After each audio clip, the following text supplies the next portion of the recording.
So yun mga katutoys no. For today's video no.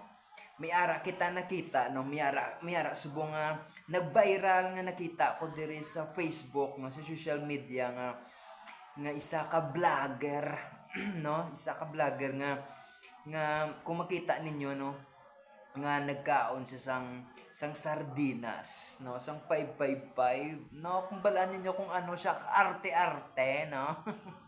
Nakita ninyo kung ano siya kaartiyan sa pag-abot sa pagtimo sang sardinas no, sang areo sang 555 no, ang balya na wari pamatiin nyo bla, ang balya no pagbukas niya tapos ginang may ano tapos pagbukas yan no, pagbukas yan ginsimutan niya pa no, ginsimutan niya pang sila pag nalangsan pang ang alimpangag ya no, ang kalanglang ya hindi pa sa arte-arte pa sa sangbaw sang sardinas tapos ginula ya sa yahong no, ginula ya sa yahong ya kay gintraya tilawan no, kay siyempre no nagmanol-manol guro ang alimpangag ya pagtilaw yan, simot siya mo na oh.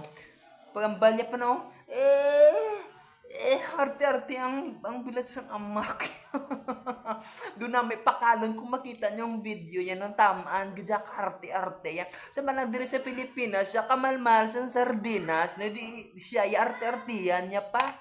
No, kung makita ninyo, ano, lagmual na to niya, kimodel na to, kanon, no? Iyang na sa amak yan. Arte-arte pa sa makaiw-iw po sa sang sardinas dire sa Pilipinas magpalapit ka dibla lang sa Pilas kay pakangon ta ka sang tiil sang isda kay hindi mo makita guro makita man ang 555 no may mo ni limas agtang no palapit ka lang dibla do kaulugod kasi si vlogger arte-arte bilat sang amak ay bilat sing kung ako nagsimapagita ka dibla kadto ka di sa Iloilo kay nagpakangon ka na mo ni sa isa tutuod gini ay bilat sang amak